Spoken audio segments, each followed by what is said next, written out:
Crash Slash! This is Roscoe P. Coltrane! The F2 Show. Keep up. Shouldn't be at the meeting. Anyway, we're going to go. We're having real good fun, and I love you, boy. Right then, the Green Dragonet, a game of racing.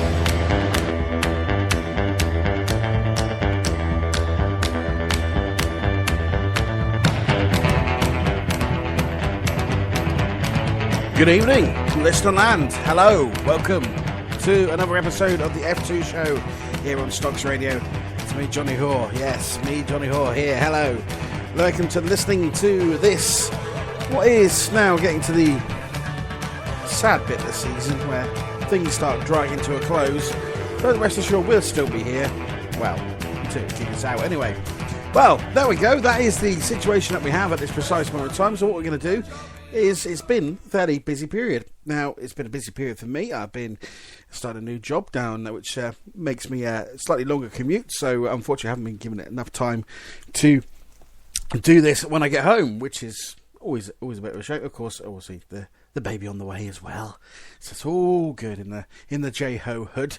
What I will also say to you is that it's all been very funny, hasn't it? We'll talk about F2 drivers in other formulas doing really well later on this evening. We'll also round up that world final, as it's all been the streets of September are always paved with gold, and we certainly will be looking at the, well, who knows what in the World Championship.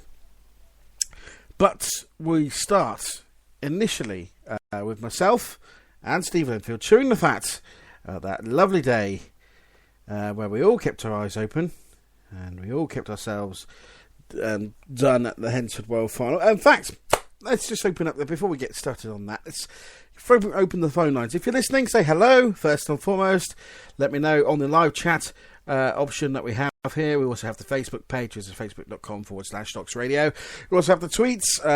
Probably at Stocks Blog is probably the best place to go on that one. At Stocks Blog, send me your abuse. I am not afraid of it. Also, there's a live chat option on the Spreaker site if you are there, or if you're listening to this on the podcast, you can't actually do that, but I will mention you on the next episode.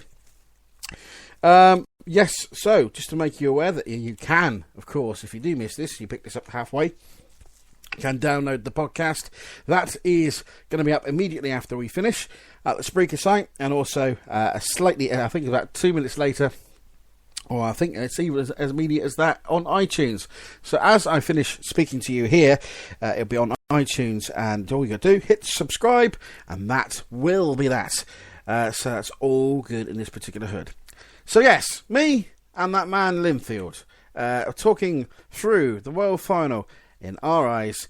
And if you haven't heard the World Final show, it's been our most listened to show on Stocks Radio. So if you go back and have a listen to that, the World Final show, which includes a bit of, well, all the elements that you need for a World Final show. It's the preview bit, which is always done for good fun with the grip walk, the actual consolation semi, and then the World Final itself, and then the interviews with the 1, 2, 3, including Kelvin Marshall, George Fagan. That's George Fagan? No, it's not 1987. Graham Fagan, father and son, and George McMillan. Well, at least I can't get that mixed up. So, there we go. So we'll kick off with, like I say, myself and Steve chewing the fat a few nights ago about the F2 World Final. Now, of course, Steve was a part of the team, so lots of insider information, we hope. Possibly.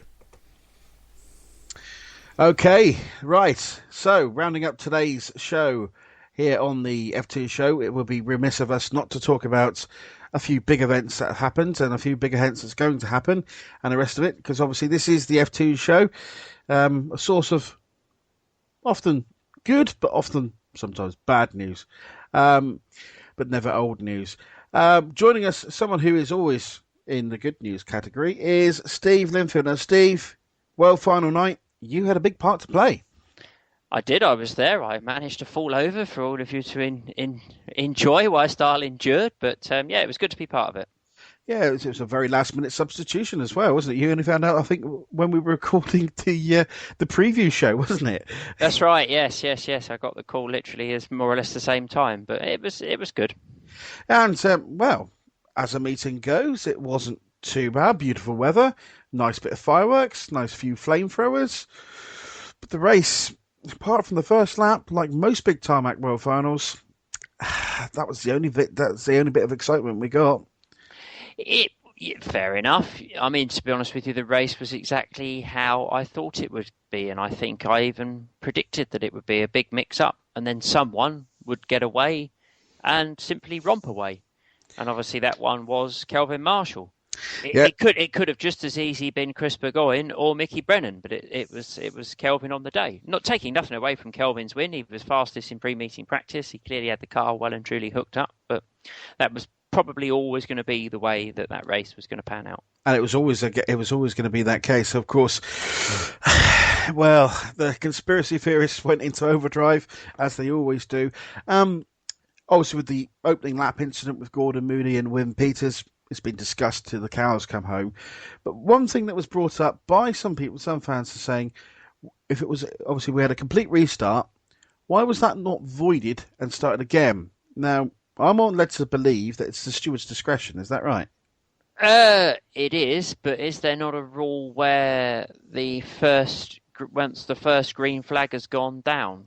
Yes, that is the rule book that I was preaching to the angry mob, and that was basically that. Once the first green flag is shown, the race is deemed active, and it cannot be, like, say, cars off track, go and fix yourself, unless it is a mass pile-up, a la St. Day qualifying round.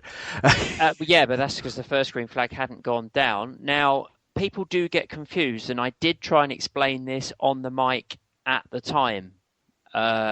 Now, Briscoe Formula One, they have it written in their rule book or their constitution or whatever, that in the World Final, if there's a red flag, they get 15 minutes repair time. And as it turned out, this year they did actually utilise that. Briscoe Formula 2 does not have that in the rule book, so it couldn't happen. I mean, and I think it's right that it's once the first green flag is the race. It doesn't matter if it's consolation at Crimond or, well, we won't get consolation at Crimond, but consolation at a track somewhere like that. If that first green flag is shown and the pit gate is in together, the race is active. As soon as that pit gate goes together, the race is active. If it rains, it's up to the steward to call whether it is a case, because we've had it before where it's absolutely, they've gone on a warming up lap and it started to absolutely team it down. Now the steward has the decision to therefore go, right lads, void race, off you go, open the gate. That's the sign of a void race, and then come back on and we'll do it again once you're all ready. But it should be a very strict rule, and it's a rule that, like I say, because of the what's the word? The anomaly with the Formula One. That is the anomaly to the rule, not the actual rule. If you know what I mean, it's the exception to the rule. So that was that. So that was what that point made out. But there was a hell of a scrap for second, wasn't there, between Neil Hooper and Graham Fagan? Yes, I mean that was a very, very good race. And to be honest with you, getting back to whether it was good, bad, or indifferent, I have seen worse world finals than this at Hennesford. It's certainly, I can think of two at the top of my head: Ringwood '95, Northampton 2005, that were both nowhere near as good a race as the one at Hennesford. But yes, very good battle for second between Graham Fagan and Neil Hooper, and Graham sensing that obviously if there wasn't any point in settling for third, he had to get second just in case that second could become first. So almost missed by a lot of people, it's probably fair to say. He removed Neil Hooper with 2 laps to go. And he plunted him right into a parked car, which was is the best tactic of the law. There's no comeback there, is there? Right, and obviously Graham Fagan, as I mentioned on commentary, on the rig race, I did say that we haven't had a dull one for a while. To be fair, we haven't, and we haven't had a controversial one. And this is where the controversial story picks up the following day. We thought it was all done and dusted, but oh no, it wasn't. I don't know the full ins and outs, to be honest. I can't really help you. I heard a lot of conjecture. I heard a lot of rumour. But what must be remembered, that if AN driver, or if there has to be or wants to be a protest put in, it has to be on the day of the race up to and including half an hour to the end of the meeting.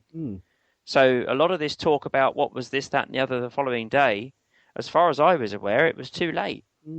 But I honestly don't know the full ins and outs of what was, because obviously I was on the middle working the following day, so I was being told what was going on in the pits, literally by drivers who were retiring from races, telling me, "Oh, have you heard this, that, the other what has heard?" That's where I was picking up my info from. So honestly, I don't know. I mean, what happened was that there was an issue with Kelvin Waddy's brake disc, I believe, which was then later found to be, well, wasn't deemed to give him any advantage, is probably the way that Briscoe would probably put it. Obviously, there were that kind of situation, and it's always tricky for these kind of things that happen. Obviously, especially with World Finals. Obviously, we had the incident of 2008 with a very angry baying moody crowd, shall we say, still pointing the finger and saying, trying to chuck another brick at the Briscoe's glass house, but. I don't think this, like I say, I think common sense did prevail in the end. That even if that had given Kelvin an advantage, it wouldn't have given him that much. He won by an absolute mile. So, at the end of the day, when these things happen, and, these things happen, it depends on, the margin of victory. And, Kelvin was truly dominant that day, and he will be, and I will say this now, he will be as good a world champion as George was. I would think so, yeah. I would go along with all of that. The problem is with Briscoe Formula 2, I've read through the rule book. It is the Briscoe Formula 2 wording and construction rules, perhaps not construction, but the wording on some of the rules are just far too complex. And I think that's where Briscoe Formula 2 is starting to seriously lunch itself now, on the complexity of the written rules. It does need to be legal-esque to a certain extent, but it needs to be simple. It needs to be, you cannot do this, which means you cannot do this. Not you may, which is where the Speedworth Superstock. I'm not saying Speedworth Superstock rules are A1, but a lot of their rules, and this is where you're going to bite me here, Johnny, but a lot of their rules, to my mind, are a bit better written than some of the Briscoe Formula 2 rules. Oh, this is because you've had a bit of money from Dean, and all of a sudden you've gone turncoat, haven't you? I've gone native. No, I'm just telling. I would be saying that regardless, because over the last few weeks, when all of this has happened, I've looked at the Speedworth Superstock rules, I've looked at the Briscoe Formula 2 rules, and their wording on the brakes. I'm not going to sit and read it out now because I don't have either sets of rules right in front of me, but. Their wording on the Speedworth wording on the brake rules is, to my mind, a lot more simple than the Briscoe Formula 2 wording. There you go. Right, so it would be remiss of us not to say, congratulations to George McMillan for getting back to third. Who knows what would have happened if we had a yellow flag somewhere along the line? I think he was certainly quick, but not as quick as Kelvin. Well, he came from a long way back, fought up, tangled up, fell back, and came back again. So, yes, it was very good drive for third. And the most gutted person of the lot, I think, must be Jamie Conway. Poor boy. He was looking like he had a career best ever finish, third in the world final. To top off a really great year for the Potteries driver. And what happened? He spun out. Well, what problem was, I'm not sure whether it was water or oil, but his car was leaking something, and he ended up spinning on his own fluid. Oh dear, that is sick. That is sickening. But he did recover to get a nice fifth in the end, so I can't complain on that first world final journey. Yeah, I think, to be honest with you, he's won probably